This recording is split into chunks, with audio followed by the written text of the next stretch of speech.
Salutations, folks. Another episode of Inside IU Volleyball. Pierce Cavanaugh joined by Sherry Dunbar.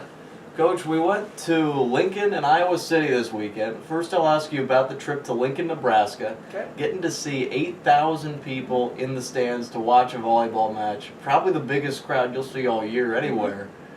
What does it tell you about the state of volleyball in general that Lincoln, Nebraska can draw that many people? And does it give your program something to aspire to? Well, the TV people asked me kind of the same thing when we were in Lincoln, and I think it's fantastic. First of all, it's fantastic for the sport of volleyball. It's fantastic for the Big Ten to play in a venue like they have. It's one of a kind in the country, not just in the Big Ten. And they're a great crowd. It's not as much an intimidating crowd. It's a knowledgeable crowd, and they love to watch good volleyball. So the opportunity to play in this conference and to play in a venue like that, and to see where hopefully it can go with a lot of different programs is really exciting. It was an older group too. It wasn't like raucous the entire No. time, but they were able to selectively dial up Yeah. their volume. For They points have of that. loyal fans, and they have people that fly in for the matches, and it's an incredible environment, and it's something I'm really happy that our kids get a chance to play in. We play in front of a lot of people at home and on the road in every match in the Big Ten, but that's an exception. You know, we're used to a few thousand people, and to play in front of 8,400 is really exciting to play that kind of venue. And then you have a quick turnaround going right to Iowa City. I want to talk about that match because really it was like watching three separate matches, falling behind 2-0, coming back, tying it at 2, and then the back and forth in set 5. Just go through what you saw throughout the match. Well, a slow start, which we were all disappointed in. I think a lot of times as a team right now, we're kind of a wait and see, okay, how hard is Iowa going to play and what are they going to show us, instead of just really taking charge at the beginning. Even though we talked about it, we really didn't do that. But on the flip side, I was happy that we fought back, and that we had that fight in us, and we really controlled 2 sets. And all it was controlling ourselves, really. I mean, making sure our serving and passing was good and running the type of offense we wanted to run, and I thought we did that in sets 3 and 4. So, you had, 2 different matches right there, and we told them at the break it was really all them. It didn't have anything to do with what Iowa was necessarily doing. It was us controlling our side of the net. And I thought once we settled down into that, then, I really had no worries, once they started doing those type of things.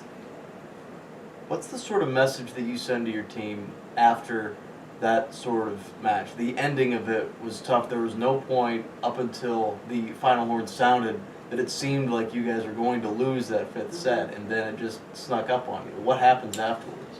Yeah, I mean, when you look at it, we were up 13-11 and then tied at 14-14, and then with 2 bad passes, we just, we ended at 16-14, and we just didn't execute at the end, and is that because they lacked confidence in getting to that point and not finishing? They just didn't execute it. They didn't, you don't know what the exact reason was. I mean, we can tell you it was 2 bad passes in a row, or how we got to that situation and we didn't put a couple balls away that we should have, but it's disappointing, obviously, and we've had 3 5-set matches we've lost, and the message is you keep going.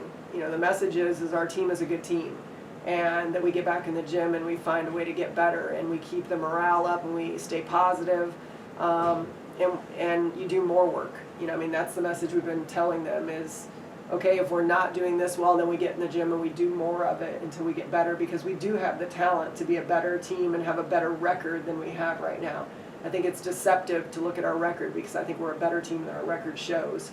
And I think many teams in the Big Ten would say that. I think, we're not an easy opponent, but we're not executing and believing enough to find the win. So we got to get a breakthrough. I mean, we have to get a breakthrough, and I think once we get that, then I think we'll see our confidence rise. But, like any team, when you don't win for a long period of time, it's hard to build that confidence. So we have to believe in ourselves enough, and we have to keep focusing in on the things we have to get better at, and just find ways to do that, to build confidence in ourselves and not worry about the confidence coming from another opponent or coming from a win. We have to build that within ourselves first. I'm personally excited to see how that will go against Purdue. I want to get to that in a little bit. First, we want to get Ashley Strauss on camera. We've got a segment that we've got separately. We'll throw to that, and when we come back, I'll ask you a little bit about what the sports information staff means to Indiana volleyball. House, the new and improved, some would say, media relations person with the Indiana volleyball team, taking over for Kyle Johnson. Ashley, thanks for being with us. Not a problem. I don't know if Kyle would appreciate the improved statement, but Well, Kyle never got on camera, Okay. so Kyle, if you're watching this, improved. There we go. How did you find out you were going to be with the IU volleyball staff? When did you discover this? How quickly did you have to turn that around? it was fairly quickly. I had been working with our field hockey team here the past 2 seasons, and about 4 weeks ago, Kyle had informed us that he had taken a job at Ball State, and we had to move some staff around. And I was issued volleyball, and I'm, as sad as I was to give up field hockey, I'm very excited to be working with this team and having a lot of fun so far. I've had my first trip this past weekend in Nebraska and Iowa, and I'm sure it wasn't the result that any of us wanted to see, but it was definitely fun to be a part of it. I want to talk more about your responsibilities. What kind of stuff do you have to go through on a day-to-day basis to get this team where you want it on your end of things? Well, we have a lot of different responsibilities. It's kind of hard to just define what an SID does. This way people won't ask you about it. Basically, we do stats for home games, which volleyball probably is the most difficult sport. It's very quick, it's fast-paced, so you really have to be on top of it. And then issuing, passing out credentials to media, setting up interviews with coach, whether it be, with any local paper, BTN interviews, making sure that our stats are updated on the website, recaps, posting things to the NCAA, through the conference. I mean, there's just an endless list of things, we're always working. So it's not a 9-to-5 job, that's definitely true, but it's very exciting, especially if me being a former college athlete and college coach, to be able to still be involved with college athletics is exciting. So I definitely enjoy my job. Maybe even some color commentary on the side, if you're thinking. You never know, I might just jump on the air. I don't know. I'm looking forward to that. Until that day, we'll keep Ashley in the background. She's the one who makes a lot of this stuff possible. So, as always, thanks for that. Ashley will be the one posting this after it gets finished. Ashley, thank you for your time. Not a problem. Good stuff from Ashley. Coach, just what the sports information staff brings, it's not something that a lot of people are familiar with, but an integral role in any program, especially in some of the sports that aren't men's basketball or football, that need a little more fan familiarity. Yeah, I think the sports information director spot is a tough thing because you have to know so much about our sport. And I think our sport is maybe one of the toughest to track and to do stats on and to call for games. It's fast-paced. Yeah, it's extremely fast-paced, and you really have to understand the sport in order to do it. And you have to love the sport. And thank goodness, I think it's a fun sport to watch. But it's a lot of work, and just like our trainers and our sports information people, our director of operations, I don't think people realize the number of hours you put in. And people don't even know who you are a lot of times, but you kind of keep the program going, and it's very appreciated. But it's something you have to really love, and it has to be a passion, and I think that's all of athletics, to be honest. I mean, there's no 9-to-5 job in athletics, and you truly have to love being around, this competition level. You have to love the athletes. You have to love the passion that people bring to the sport, and you have to enjoy it because, if you got paid by the hour, it wouldn't be very good in any of these jobs. So we appreciate all the people that are our support staff, and how much they care about our program and how much they care about our athletes. And we're happy to have Ashley on board, and obviously have enjoyed having Kyle, and we've had a lot of good people along the way, so we're excited.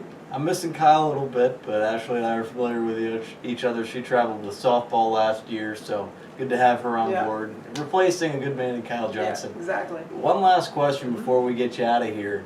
You look at Purdue on Tuesday. We're actually leaving a little bit later today to go up to West Lafayette. Yeah. But then you see Michigan State on Saturday. First time this year you've only had to worry about one game on a weekend. Yeah. Does this change the dynamic at all, trying to prepare for Purdue really tomorrow and Michigan State over the weekend? Well, there's no doubt about it. We have one of the toughest schedules in the Big Ten this year. On the road, 8 out of 10 matches here during this stretch, and especially coming back from Nebraska, Iowa, and turning around in one day really and leaving today.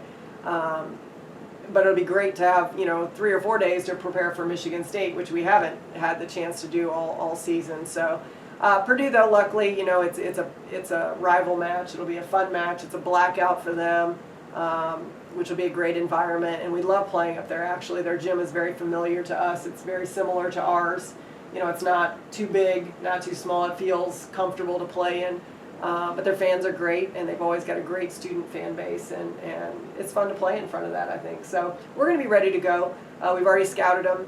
Coach K did a lot of work yesterday, and Coach Mueller and I both watched film, and so we know what they're going to run, and we know the kind of the play patterns they do and everything, but a lot of it is going to be us, and we've got to show up, and we've got to fight, and we've got to compete, and I think we got a lot to play for. Definitely. I'm looking forward to it. And folks, those games, especially Purdue on Tuesday, tune right in, IUHoosiers.com. I'll have the call, and we'll bring it to you from there. That's all the time we have, Coach. Thanks for the show. Thank you. For Sherry Dunbar, Pierce Cavanaugh saying so long, travel well. Till we meet again. Take care.